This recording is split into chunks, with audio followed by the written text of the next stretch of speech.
तो दोस्तों आपका फिल्मी चीटी चैनल पर स्वागत है और आज मैं एक्सप्लेन करने वाला हूं 2025 में आई मूवी द गर्लफ्रेंड को। मैं मूवी को एक्सप्लेन करूंगा, लेकिन उससे पहले अगर आप मेरे चैनल पर नए हैं तो चैनल को सब्सक्राइब कर लीजिए। इससे आप हमारे चैनल से जुड़ जाएंगे और आने वाली वीडियोस को देख पाएंगे। और जिन्होंने सब्सक्राइब करा हुआ है उनका बहुत बहुत शुक्रिया। आप लोग ऐसे ही चैनल से जुड़े रहिए, मैं आपके लिए वीडियोस लाता रहूंगा। अब चलिए आपको सुनाता हूँ इस फिल्म की कहानी।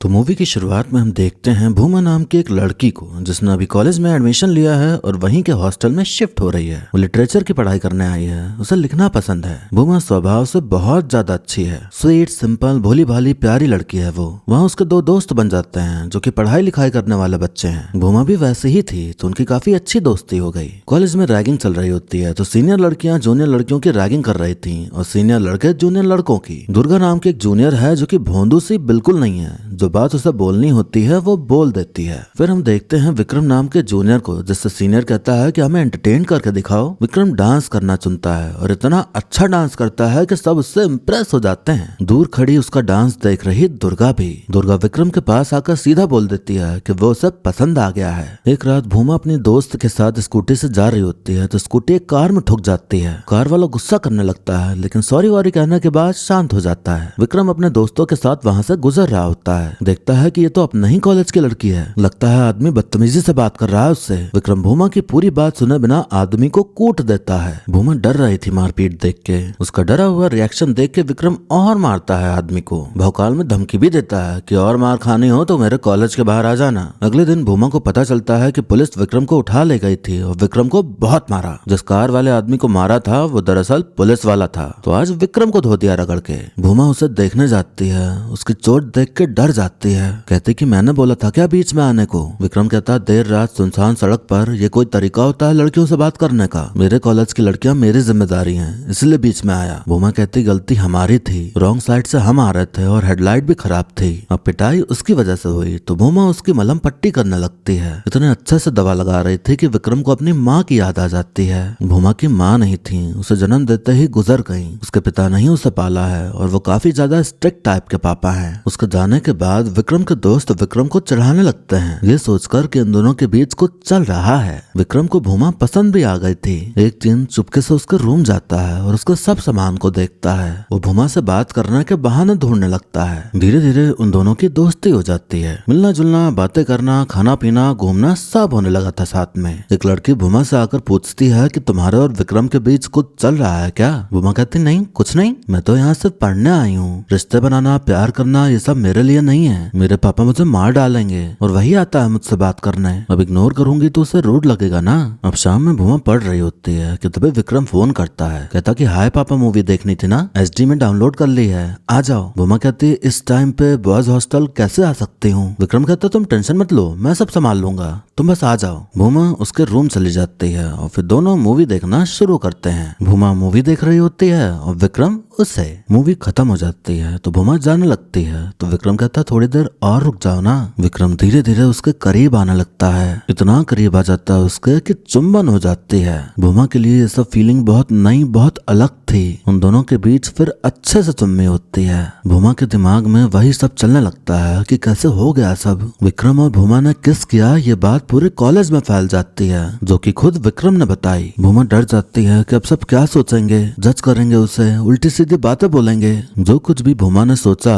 उसका उल्टा होता है। प्रेम बंधन में बंधने के लिए लोग मुबारकबाद दे रहे होते हैं भूमा को। विक्रम कॉलेज का स्टड लड़का था, वो भूमा के प्यार में पड़ गया। लोग शॉक्ड में थे, सब भूमा को ही देख रहे थे। अब तक भूमा जो कि डरी हुई थी, लोगों का रिएक्शन देख के उसे खुशी होने लगती है। विक्रम उसके पास आकर उसके माथे को चूमता है और उसे वो 3 अनोखे शब्द कहता है जिससे जिंदगी आबाद होती है, आई लव यू। विक्रम और भूमा ऑफिशियली रिलेशनशिप में आ जाते हैं। भूमा की गैर मौजूदगी में दुर्गा विक्रम को कोने में ले जाकर पूछती है कि उसको क्यों प्रेमिका बनाया अपनी, हम दोनों ज्यादा अच्छे कपल बनते। विक्रम कहता है मैं तुम्हें पसंद करता हूँ, पर तुम्हें लेकर प्यार वाली फीलिंग्स कभी नहीं आई और तुम मेरे टाइप की नहीं हो। दुर्गा कहते क्या है तुम्हारा टाइप? विक्रम कहता शायद जिसमें मेरी माँ दिखे वही है मेरा टाइप। दुर्गा उसके पास आकर कहते कि चुम लो मुझे। विक्रम उसे दूर हटाते हुए उसे रोक देता है। विक्रम भूमा पे खूब प्यार लुटा रहा होता है। अब दोनों एक दूसरे के साथ ज्यादा समय बिताने लगते हैं। विक्रम उसके कंधे पे हाथ डाल के उसके साथ घूमता रहता है। एक दिन ये लोग खाने पीने गए थे तो विक्रम पैसे दे रहा होता है। भूमा भी पैसे देने लगती है। विक्रम उसे कोने में ले जाके कहता, ऐसा करके मेरे दोस्तों के सामने मेरी बेइज्जती मत करो। भूमा प्यार से कहती, मुझ पर पैसे खर्च मत करो विक्रम। विक्रम कहता, मैं तुम्हारा प्रेमी हूँ और ये मेरा कर्तव्य है। भूमा कहती, ऐसा नहीं है। तो विक्रम उसे टोकते हुए कहता, यहाँ सीन मत क्रिएट करो। भूमा प्यार में उसके लिए खाना लेके आती, उसे अपने हाथों से खिलाती, उसके रूम में झाड़ू पोछा कर देती, कपड़े और सामान भी सही से रख देती।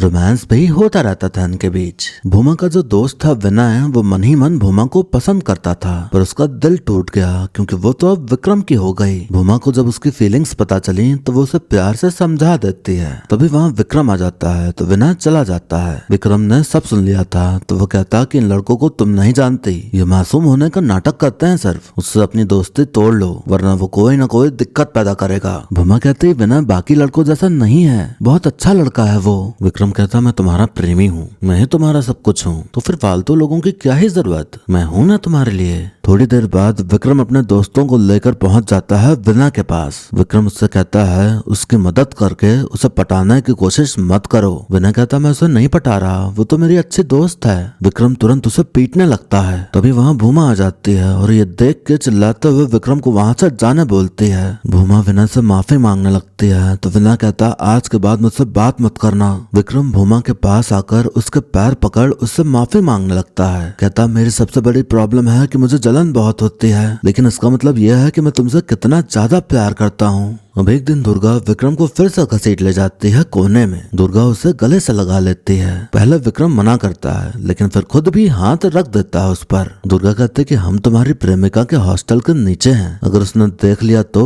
विक्रम कहता, वो बहुत स्वीट है, बहुत भरोसा करती है वो मुझ पर। भूमा ने कॉलेज में थिएटर ज्वाइन किया हुआ था, एक प्ले होने वाला था जिसका हिस्सा वो भी थी। दुर्गा भी थी प्ले में। भूमा को डायलॉग्स दिए जाते हैं तो वो बोल ही नहीं पा रही होती, नर्वसिया जाती है, एकदम घबरा जाती है। दुर्गा 5 कोने का मुंह बना रही होती है कि इसको लिया ही क्यों है और विक्रम को इसमें पसंद क्या आया। कई बार कोशिश करने के बाद भी भूमा डायलॉग्स नहीं बोल पा रही होती और ना ही फेस पे एक्सप्रेशंस आ रहे होते हैं। भूमा जाती है दुर्गा के पास, कहती, तुम बहुत अच्छी एक्टिंग कर लेती हो और मुझे पता है मैं बहुत बेकार कर रही हूँ। मैंने देखा तुम इरिटेट भी हो रही थी मेरी खराब एक्टिंग देखकर, क्या तुम मेरी हेल्प करोगी क्या? मैं सच में अच्छे से करना चाहती हूँ। अब तक दुर्गा के मन में उसके लिए जो धारणाएं बनी थी वो बिल्कुल बदल जाती हैं। उसे समझ आता है कि ये लड़की तो कितनी प्यारी और साफ दिल की है। वो उसकी हेल्प करते हुए एक्टिंग सिखाने लगती है। विक्रम देखता है कि उन दोनों की तो दोस्ती हो गई है। धीरे धीरे भूमा और बेहतर करने लग जाती है। प्ले का दिन आता है। भूमा बहुत अच्छे से अपने किरदार को निभाती है जिसे देख सब ताली बजाते हैं। विक्रम को ये रास नहीं आता कि सब लड़के लोग भूमा के लिए सीटी बजा रहे हैं, तालियां पीट रहे हैं। भूमा तो बड़ी खुश होती है, उसने जो सोचा वो कर दिखाया। विक्रम उससे कहता है, तुम्हें यह अटेंशन बहुत अच्छी लगती है ना? लड़के तुम्हारे लिए सीटी बजा रहे थे, जब तुम नौटंकी कर रही थी तो तुम्हारे लिए ताली बजा रहे थे, यही सब तुम्हें पसंद है ना? एक सीन में जब तुम नीचे गिर गई थी तब तुम्हारा क्लीवेज दिख रहा था पूरा, तब बहुत तालियां बजी थी। चांस मिलता तो लड़के सब स्टेज पे चढ़ के किसी कर लेते तुमको। चलो ठीक है, एक मेमोरी हो गई तुम्हारे पास बताने के लिए, बाकी अब कहाँ एक्टिंग वैक्टिंग करोगी। भूमा जितना ज्यादा खुश थी उसकी ये सब बातें सुन के उदास हो जाती है और उतना रूम पर जाके चुपचाप लेट जाती है बस।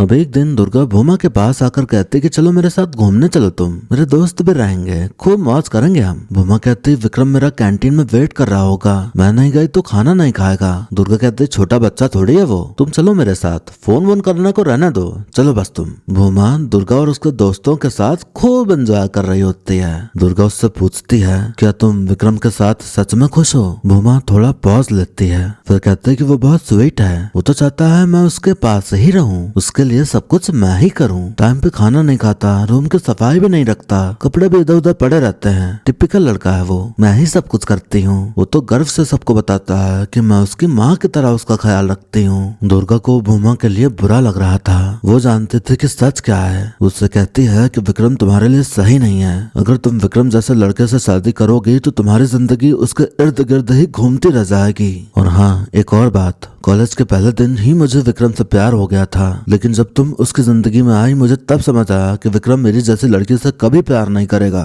जब विक्रम तुम्हारा प्रेमी बन गया था तो मैंने उससे एक बार किस करने की कोशिश की थी, मगर उसने करने नहीं दिया। मैं पहले तुम्हें नहीं जानती थी, अगर तुमसे मिली होती तो ये कभी नहीं करती। मुझे माफ कर देना।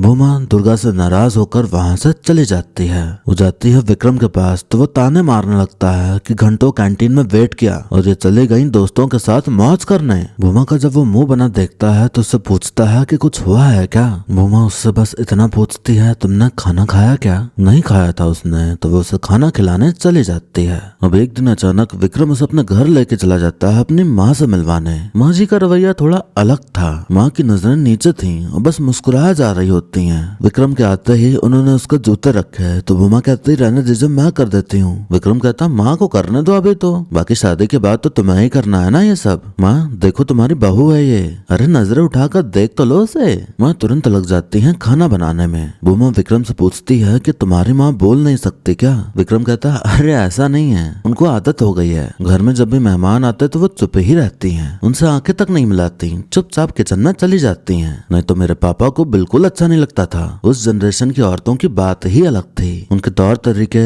अपनी मर्यादा में रहना, उनकी तो पूजा होनी चाहिए। इस जनरेशन की लड़कियों से तो ये उम्मीद ही नहीं कर सकते। ये तो कुछ भी नहीं। जब मेरे पिता का मूड खराब होता था ना, माँ तो उनके सामने भी नहीं आती थी, नहीं तो फिर पिता नहीं उनकी बेल्ट ही बात करती थी। तुम चिंता मत करो, मुझे कितना भी गुस्सा आ जाए मैं तुम पर हाथ नहीं उठाऊंगा। हमें देखने मिलता है कि माँ किचन में अकेले ही बड़बड़ा रही हैं। शायद अकेले रह रहकर उन्हें आदत हो गई खुद से ही बात करने की। विक्रम नहा धो के भूमा को घर पर ही छोड़कर चला जाता है अपने पुराने दोस्तों से मिलने। माँ भूमा को फोटो एल्बम देते हुए उसके सामने ही बैठ जाती हैं। एल्बम में थी माँ की बचपन की फोटोज, जिसमें वो बहुत प्यारी और खुश लग रही होती हैं। भूमा कहते कि आप फोटोज में कितने खुश लग रही हैं, पर अब आप ऐसे क्यों हो गई? माँ नजरें उठाकर उसे घूरने लगती हैं और अब उनके चेहरे पर से हंसी गायब थी। भूमा माँ की जगह खुद को इमेजिन करने लगती है, सोचने लगती है कि अगर उसने विक्रम से शादी की तो उसका हाल भी माँ जैसा ही हो जाएगा। अब समझ आता है उसे कि क्यों वो कहता रहता था कि बिल्कुल माँ जैसा ख्याल रखती हो तुम। विक्रम आ जाता है तो भूमा जाने लगती है तो माँ उसका हाथ पकड़ लेती है। भूमा उनसे हाथ छुड़ा के चली जाती है। भूमा विक्रम से पूछती है कि हम शादी के बाद कहाँ रहेंगे। विक्रम कहता देखते हैं मेरी प्लेसमेंट कहाँ होती है, बाकी घर का बिजनेस भी है, तो अगर मन की सैलरी नहीं मिली तो वही संभाल लूंगा फिर। भूमा कहती अगर मुझे जॉब करनी हो तो? विक्रम कहता ठीक है कर लो तुम, लेकिन कितना कुछ करोगी? घर, बच्चे, जॉब, अकेले क्या क्या करोगी तुम? अब माँ की भी उम्र होने लगी है, उनके बनाए खाने में पहले जैसा टेस्ट भी नहीं रहा, तो अब तुम्हारा उनकी जगह लेना ही सही रहेगा। और हाँ, मुझे कम से कम 3 बच्चे तो चाहिए ही। ऐसी बातें सुनकर भूमा सोच में पड़ जाती है कि कहाँ फंस गई मैं। शुरुआत तो इतनी अच्छी हुई थी, लेकिन अब तो ऐसा लग रहा है जैसे कहाँ कैद हो गई हूँ। घुटन होने लगे थे उसे इस रिश्ते के अंदर। ऐसा फील हो रहा था जैसे उसके हाथ पैर बांध दिए गए हों। हमें भूमा के बचपन का सीन दिखाया जाता है, जहाँ हम देखते हैं कि मौसी जी आई होती हैं अपनी बेटी को लेकर। मौसी भूमा से कहती है तुम मेरे साथ ही चलो ना, मेरी बेटी के साथ खेलना। भूमा कहती हाँ ठीक है, लेकिन तभी पिताजी उसे पीछे कर लेते हैं और हंसी मजाक में टाल देते हैं बात को। रात हो जाती है तो भूमा पिताजी से कहते हैं कि भूख लगी है। पिताजी कहते हैं अभी तो मौसी के साथ जाने को तैयार थी और अभी भूख लगी है तो बाप की याद आ गई। पिताजी का ताना सुनने के बाद भूमा पानी पी के ही सो जाती है। वर्तमान में इतना ज्यादा सोच विचार कर लेती है कि बीमार पड़ जाती है वो। भूमा की दोस्त उससे बतिया रही होती है कि तभी विक्रम चला आता है उसके पास। एक क्षण भी उसे अकेला नहीं छोड़ता था। भूमा सोच लेती है उसे अपने मन की बात बताने का। उससे कहते कि थोड़ा ब्रेक ले लेते हैं, थोड़ा स्पेस चाहिए मुझे। भूमा विक्रम के नेचर से वाकिफ हो चुकी थी तो वो सही से नहीं बोल पाती कि उसे ब्रेकअप करना है। भूमा बेमन से उसके साथ रह रही होती है, उसके लिए सब कुछ कर रही होती है जो अब तक करती आ रही थी। विक्रम का भूमा के रूम में आना जाना लगा रहता था। शाम को आता, पूरी रात उसके साथ ही गुजारता और फिर सुबह चला जाता। नौकरानी बन चुकी थी वो उसकी, ऐसी नौकरानी जो न पैसे लेती है न कुछ और जिस्मानी प्यार भी देती हो। एक दिन भूमा के पिता आ जाते हैं उससे मिलने और सीधा जाते हैं उसके रूम में। कमरे में उन्हें दिखता है विक्रम तो वो घसीट कर तमाचा मार देता है उसे। विक्रम को गुस्सा आ जाता है। वो कहता है कि आपकी जगह मैं होता तो मैं भी यही करता, लेकिन दोबारा हाथ मत उठाना। भूमा मेरी प्रेमिका है और हम दोनों एक दूसरे से प्यार करते हैं। पिताजी उसे फिर से तमाचा मारते हैं और भूमा को अपने साथ साथ लेके जाने लगते हैं। विक्रम उनका रास्ता रोक लेता है तो पिताजी उसे मारने के लिए हाथ उठाते हैं तो विक्रम उनका हाथ पकड़ लेता है। विक्रम को अपने गुस्से के आगे कुछ नहीं दिख रहा होता। वो कहता है यहाँ से चले जाओ, समझे। पिताजी जाते हैं चोटी सर के पास और कहते हैं कि भूमा की टीसी चाहिए मुझे। आपको पता भी है आपके कॉलेज में क्या चल रहा है? ये इंस्टीट्यूट इसलिए चला रहे हो क्या ताकि बच्चे ये सब कर सकें? सर कहते हैं ये सभी अडल्ट हैं और इनकी पर्सनल लाइफ में दखल अंदाजी न करने की डिसेंसी हमें है। पिताजी कहते हैं यहाँ तो स्टूडेंट से ज्यादा तो टीचर ही बेशरम है, तुम चुपचाप भूमा की टीसी दे दो बस। सर कहते हैं नहीं दूंगा, आपकी बेटी एक अडल्ट है। भूमा अगर कहेगी कि टीसी चाहिए तो ही दूंगा वरना नहीं दूंगा, मैं उसका फ्यूचर बर्बाद नहीं कर सकता। पिताजी गुस्से के मारे सर का लैपटॉप ही तोड़ डालते हैं। भूमा पिताजी का हाथ पकड़ के रो रही होती है, गिड़गिड़ा रही होती है कि एक बार मेरी बात सुन लो पिताजी,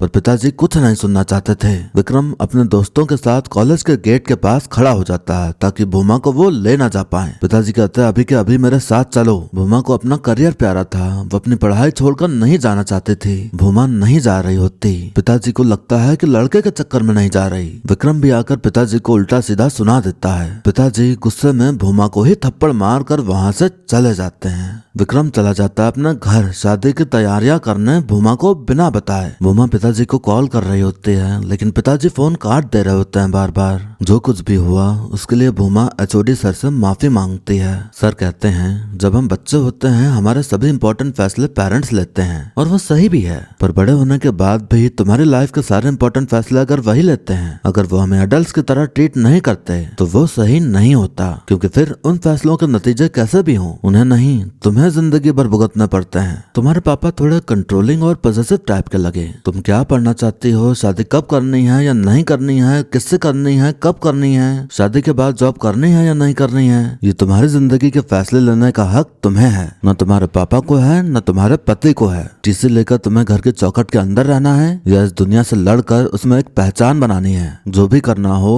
इसका फैसला तुम खुद लो। विक्रम वापस आकर भूमा से कहता है मैंने सारी तैयारी कर ली है, परसों हम लोग शादी कर लेते हैं। भूमा कहती अभी शादी कैसे, क्या बोल रहे हो तुम? विक्रम कहता तुम्हारे पापा चुप नहीं बैठने वाले, एक बार हमारी शादी हो जाए फिर कोई दिक्कत नहीं होगी। भूमि कहती मेरे कोर्स का क्या होगा फिर? विक्रम कहता थोड़ा प्रैक्टिकल होके सोचो, ये कोर्स करना इतना जरूरी नहीं है, लिटरेचर डिग्री लेकर करोगी भी क्या तुम मुझसे शादी करके मेरे घर में रहोगी, माँ तो बहुत खुश हो जाएंगी। ये कोर्स खत्म हो या ना हो क्या फर्क पड़ता है, ये डिग्री विग्री सब नाम के लिए है, इन सब से हमारा फ्यूचर नहीं है, तुम्हारा ख्याल तो मैं रखूंगा ना।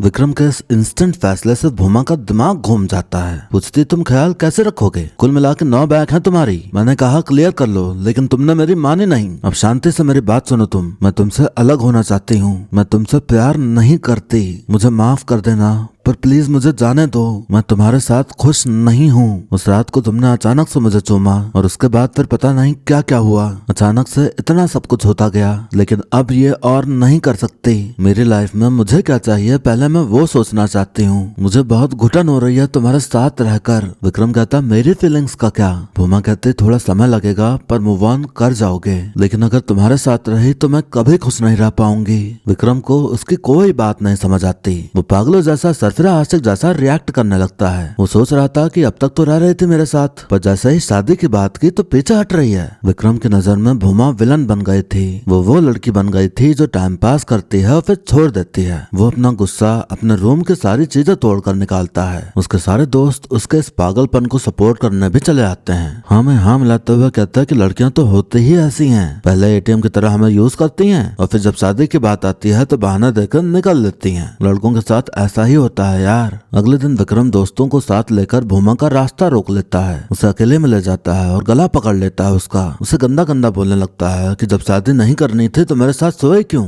अब सबको पता चलेगा कि तू मेरे साथ कितनी बार सोई है। कहीं जॉब करने तो जाओगी ना, ऑफिस में घुसकर सबको बताऊंगा। कल किसी से शादी करेगी तो तेरी शादी के मंडप के बाहर हम दोनों की फोटोज लगा दूंगा, फिर देखता हूँ तेरी शादी कैसे होती है। जब तक मैं जिंदा हूँ तब तक मैं तुझे किसी का नहीं होने दूंगा। भूमा को क्लासरूम से हॉस्टल तक अकेले जाने में डर लग रहा था। वो सर को बोलती है साथ चलने को। कॉलेज में फेयरवेल की तैयारियां चल रही होती हैं। विक्रम के दोस्त विक्रम को सांत्वना देने में लगे हुए थे। एक दोस्त कहता अब उसे जाने दे भाई, उस लड़की को और क्यों तकलीफ देना। सर भूमा से कहते हैं तुम किससे छुप रही हो ये मैं नहीं जानता, पर इसकी आदत मत डालना। विक्रम गुस्सा के उस दोस्त के मुंह पे गरम गरम खाना फेंक देता है। दोस्त कहता यही तेरी असलियत है, तुझे भूमा से प्यार नहीं है, उसके जैसी लड़की से है, वो लड़की जो तेरे कंट्रोल में रहे। अच्छा ही हुआ तुमसे बच गई बेचारी। तुझे हम नहीं, हमारे जैसे दोस्त चाहिए जो तुझे अपने सर पे चढ़ाएं और हाँ में हाँ मिलाएं। भूमा अपने रूम जा रही होती है तो एक लड़का आकर कहता, तुम फोन क्यों नहीं उठाती, थोड़ा प्रोफेशनल हो जाए यार। वो जब अपने रूम पहुंचती है तो भीड़ लगी पड़ी थी। अपने रूम के दरवाजे को देख के वो दंग रह जाती है। उसमें उसकी फोटो लगी हुई थी और अश्लील चीजें बनी हुई थी और रेट्स लिखे हुए थे। इतना ज्यादा नीचे गिर चुका था विक्रम कि उसको बदनाम करने के लिए ये सब कर डाला। भूमा रूम के अंदर जाके फूट फूट के रोती है, खुद को ही तमाचे मार रही होती है। क्या करने आई थी वो यहाँ और अब क्या हो रहा है। तभी दरवाजे से पानी आने लगता है। भूमा हिम्मत करके दरवाजा खोल कर देखती है तो सामने दुर्गा थी जो कि दरवाजे पर लिखी चीजों को साफ कर रही होती है। भूमा उसे गले से लगा लेती है और खूब रोती है उसे पकड़ के। दुर्गा उसे समझाती है कि इसमें तुम्हारी कोई गलती नहीं है, मत रो। भूमा फिर दरवाजे को पूरी तरह से साफ करती है। दुर्गा भी उसकी मदद करती है। उधर विक्रम कहता है ये काफी नहीं है, जब तक वो कॉलेज से भाग नहीं जाती मैं नहीं छोड़ूंगा उसे, उसके बाद भी नहीं छोड़ूंगा। दरवाजा साफ करने के बाद दुर्गा चली जाती है पीने का पानी लेने। भूमा को टेबल पर कटर दिखाई पड़ता है। कटर उठाने से पहले वो फोन उठाकर अपने पिता को कॉल करती है। वो कॉल उठाते हैं तो एक उम्मीद की किरण जाग उठती है भूमा के मन में। भूमा उन्हें समझा रही होती है कि पापा मुझे कुछ नहीं, बस आप चाहिए। पिताजी कहते हैं तुमने ऐसा क्यों किया, हॉर्मोन्स की वजह से ना। अगर मुझे पता होता इस सब के लिए तुम इतना मरी जा रही हो तो मैं कॉलेज नहीं भेजता तुम्हें, सीधा शादी ही करवा देता। कितनी चरित्रहीन लड़की मिली है मुझे। उस दिन तुम्हारी माँ की जगह तुम्हें मर जाना चाहिए था। ये सब सुनकर लगा होगा कि अब तो सच में खुद को खत्म कर लेगी भूमा, पर होता उसका उल्टा है। भूमा गुस्से में अपना फोन फेंक देती है और चीख पड़ती है पूरी जान लगा के। फेयरवेल प्रोग्राम चल रहा था तो वो जाती है स्टेज पे। सब उसका गुस्से वाला रूप देख के सहम जाते हैं। भूमा बिना डरे कहती है मैं विक्रम के साथ प्रेम बंधन में थी, मैंने उसे चूमा है, एक नहीं हजारों बार, संभोग किया है उसके साथ कई बार, और अब मैंने उससे ब्रेकअप कर लिया है। विक्रम लो, अब मैंने खुद सबको सब कुछ बता दिया, अब तू क्या करेगा बता। जो कुछ भी हमारे बीच हुआ मैंने तुझ पे भरोसा किया था कमीने, और तू उसका ढिंडोरा पीट रहा था। छी, और किया तो हम दोनों ने था ना। तो अगर तुझे शर्म नहीं आई तो मुझे किस बात की शर्म बेशरम। क्या कह रहा था तू, मेरी शादी में आके हमारी फोटोज लगाएगा। सुन, एक दिन ऐसा आदमी ढूंढूंगी जो तेरे जैसा नहीं होगा, वो मैच्योर और डिसेंट आदमी होगा जिसे मैं खुद ये सब बताऊंगी। अगर ऐसा लड़का नहीं मिला तो शादी ही नहीं करूंगी, लेकिन अपनी पूरी जिंदगी खुशी से जीकर दिखाऊंगी। अब बोल, क्या उखाड़ लेगा तू मेरा। भूमा गिटार उठाती है और गुस्से से विक्रम को मारने जा रही होती है, पर मारती नहीं। भूमा जो कि सीधी सादी सी लड़की थी, उसका यह आक्रामक रूप देख विक्रम का फटके बगीचा हो जाता है। भूमा कॉलेज छोड़कर भागी नहीं, फाइनल एग्जाम्स दिए और डिग्री भी ली। अब वह एक बहुत बड़ी कंपनी में जॉब कर रही है, बहुत अच्छी पोस्ट पर। 2 साल बाद उसने अपनी पहली कार खरीदी। अब पापा उससे बहुत अच्छे से बात करते हैं, कोई गिला शिकवा नहीं रह गया उनके बीच। पैसा जो कमाने लगी भूमा तो काहे का गिला शिकवा। कुछ टाइम बाद प्रमोशन मिला और फिर सैलरी भी बढ़ गई। काम ऐसा कि अब वो देश विदेश हर जगह ट्रैवल करती है। फिलहाल वो अभी लंदन में है। दुर्गा से अभी भी बातचीत होती रहती है। फ्री टाइम में भूमा एक बुक भी लिख रही है। जैसा कि उसने कहा था, वो बहुत अच्छी जिंदगी जी रही है, बहुत खुश है वो अपनी जिंदगी में। विक्रम उसका कुछ उखाड़ नहीं पाया, क्योंकि शायद वो इस लेवल का कुछ बन ही नहीं पाया कि कुछ उखाड़ पाए। इसी कहानी के साथ ये मूवी यहीं पर खत्म हो जाती है। तो दोस्तों, हमने देखी एक ऐसी कहानी जहां में लड़का पूरी तरह से रेड फ्लैग देखने को मिला। यह सीखने मिला कि हर खूबसूरत दिखने वाली चीज जरूरी नहीं कि अंदर से भी खूबसूरत हो। विक्रम अपने कॉलेज में छा गया, अपने लुक्स और स्टाइल के चलते सबको भा गया। सब उससे दोस्ती करना चाहते थे, बात करना चाहते थे। भूमा जब उसके साथ आई तो उसको लक्की फील हुआ कि कॉलेज का जाना माना लड़का उसका प्रेमी है। लोगों ने लक्की फील भी कराया उसे, लेकिन बाद में समझ आया कि वो किस जाल में फंस चुकी है। विक्रम की जो सोच और समझ थी वो उसको अपने पिता से मिली। उसके पिता ने उसकी माँ के साथ जैसा बर्ताव किया, जिस तरह रहे उनके साथ, विक्रम ने वही सीखा। मारपीट करना, गाली गलौज करना, गुस्सा करना और कंट्रोल करके रखना। पहले लगा कि विक्रम कितना अच्छा नेचर का है, उसे भूमा जैसी प्यारी लड़की पसंद आई दुर्गा जैसी बोल्ड लड़की के बदले। लेकिन फिर बाद में समझ आया कि भूमा को क्यों चुना उसने। दुर्गा तो कभी उसके कंट्रोल में नहीं आती, ये बात उसे अच्छे से पता थी, इसलिए उसे चूज नहीं किया। भूमा भोली भाली थी तो वो जानता था कि लड़की मेरे हाँ में हाँ मिलाएगी ही, अगर प्यार में पड़ गई तो। इंसान कैसा है कैसा नहीं ये उसके साथ टाइम बिता के ही समझ आता है। पहले जब कोई मिलता है तो कोई भी पूरी तरह से नहीं खुलता, अच्छा ही दिखाता है वो इंसान खुद को, तो हम भूमा को ब्लेम नहीं कर सकते कि वो इस रिश्ते में आए ही क्यों। अगर विक्रम अच्छा होता तो रिश्ता भी अच्छा होता, तो ये सब तो उसके साथ रहने के बाद ही पता चलता ना। तो कभी भी जल्दबाजी में फैसला लेना सही नहीं होता, खासकर लाइफ पार्टनर चुनने के टाइम। पहले जान लो, समझ लो, फिर चुनो। एक चीज सही नहीं लगी कि भूमा ने कभी विक्रम को उसकी गलतियां बताई ही नहीं। बताना चाहिए था कि उसका नेचर कितना टॉक्सिक है। भूमा क्या उसके साथ तो कोई भी नहीं रह सकती, काम भी उसके छपरी वाले ही थे। लाख गलती हो सामने वाले की, पर फोटो लीक करना और धमकियां देना, ये सब करके तो आप भी गलत हो जाते हो। फिर जितना सामने वाला गलत है उतना आप भी गलत हो। फिर आप किसी की भी सिंपैथी के हकदार नहीं रह जाते। कर्मा पर भरोसा रखो बस। अगर वाकई में सामने वाला गलत है तो उसे खुद ही कभी ना कभी एहसास हो ही जाएगा, या कुछ ऐसा होगा उसके साथ जो उसने आपके साथ किया होगा। अगर नहीं हुआ कुछ भी तो समझ लेना कि आप ही गलत थे उस रिश्ते में और सामने वाला सही। भूमा की जिंदगी में एक ऐसा पड़ाव आ गया था कि समझ नहीं आता कि क्या चुने। उसके पिताजी भी बहुत अच्छे नहीं थे, उसे कभी कुछ और करना ही नहीं दिया, बस पढ़ाई पढ़ाई पढ़ाई पढ़ाई। तो रह गए इंट्रोवर्ट, अपने मन की बात बोल ही नहीं पाती किसी से। अगर थोड़ा खुली होती लोगों में तो बहुत पहले ही विक्रम को बोल डालती सब कुछ, ऐसे सब कुछ सहती ना रहती। फिर बाद में पिताजी एकदम हम्बल हो गए भूमा के प्रति। उससे ये समझ आता है कि अगर आप पैसा कमा रहे हैं, अच्छा खासा पैसा, तो आपकी इज्जत हर जगह है, वरना उसके बिना आपकी कोई नहीं सुनता। अगर आप चाहते हैं कि आपकी सुनी जाए तो पैसे ही हैं जो किसी को भी गुड लिसनर बना सकते हैं। ये फिल्म हमें ये सिखाती है कि अगर आप किसी टॉक्सिक रिलेशनशिप में हैं तो आपके पास एक ही तरीका है उससे बाहर आने का। सब सहने के बजाय मुंह खोलकर अपनी फीलिंग्स एक्सप्रेस करो। आधे से ज्यादा लोग तो इसी वजह से टॉक्सिक रिलेशनशिप में रह जाते हैं कि अगर कुछ कहा तो कुछ गलत ना कर दे मेरे साथ। ऐसे लड़कों को हिम्मत हमारे प्यारे समाज से ही आती है। वो देखते हैं कि उंगली तो हमेशा लड़कियों पर ही उठाई जाती है, इज्जत तो लड़की की ही खराब होती है। तो ये सब देख के उन्हें एक लूपहोल मिल जाता है किसी को भी कंट्रोल करने का। अगर पता चला कि लड़की लड़का के बीच संभोग हुआ है तो संभोग किया दोनों ने, पर बोला लड़की को ही जाएगा। अगर फोटो वीडियो लीक करे लड़का तो भी लड़की को ही सुनाया जाएगा। जिसने भरोसा तोड़ के उसे लीक किया उसको कुछ नहीं बोला जाएगा और उसकी बदनामी भी नहीं होगी, जबकि वो भी नंगा है वीडियो में। सारी इज्जत का ठेका जबरदस्ती लड़कियों के सर पर धर दिया गया है। अगर कोई लड़की इज्जत संभालने की जिम्मेदारी लेना भी नहीं चाहती, लेकिन फिर भी समाज उसे ये जिम्मेदारी थमा देता है। इस समाज ने लड़कियों को इतनी इज्जत दे दी कि अब वही इज्जत लड़कियों के लिए जी का जंजाल बन गई है। अगर घर का लड़का किसी के साथ संभोग करके आया तो तब घर की इज्जत नहीं गई, घर की नाक नहीं कटी, तो लड़की के टाइम पर आखिर क्यों? यही सब चीजें लड़कियों को चुभती हैं और यही सब ये समाज नहीं समझ पाता और ये सोचता है कि लड़कियों को फ्रीडम दे दो तो बराबरी करने लग जाते हैं, जुबान लड़ाने लग जाती हैं। मूवी ऐसे बनाई गई है कि भूमा के साथ साथ आपको भी वो घुटन महसूस होती है जो भूमा फील कर रही होती है। आपका भी मन करेगा चिल्लाने का और बताने का कि छोड़ दो उसे। एक्टिंग की बात की जाए तो रश्मिका मंडाना की एक्टिंग इस फिल्म में शानदार देखने को मिली। उन्होंने अपने एक्टिंग के जरिए हर इमोशन को फील कराया है और बहुत अच्छे से भूमा के रोल को निभाया। अगर विक्रम से आपको नफरत हो गई है तो समझ लीजिए कि इस किरदार को निभाने वाले दीक्षित शेट्टी ने बहुत ही अच्छी एक्टिंग करी है और बाकी सभी सह कलाकारों का काम भी बढ़िया ही देखने को मिला। अब अंत में मैं यही कहना चाहूंगा कि अगर आपको लगता है कि दुनिया आपका साथ नहीं देगी तो आपको दुनिया के बारे में सोचना ही नहीं चाहिए। सिर्फ अपने बारे में सोचो और अपने साथ बुरा ना होने दो। अपना कंट्रोल किसी और के हाथों में ना दो, हमेशा अपने हाथ में रखो। अब और कुछ कहने को है नहीं तो वीडियो को यहीं पर खत्म करता हूँ, लेकिन जाने से पहले आप कमेंट करके बताइए कि आपको मेरा वीडियो कैसा लगा। बाकी मिलते हैं अब अगली वीडियो में, तब तक के लिए टाटा बाय बाय और नमस्ते।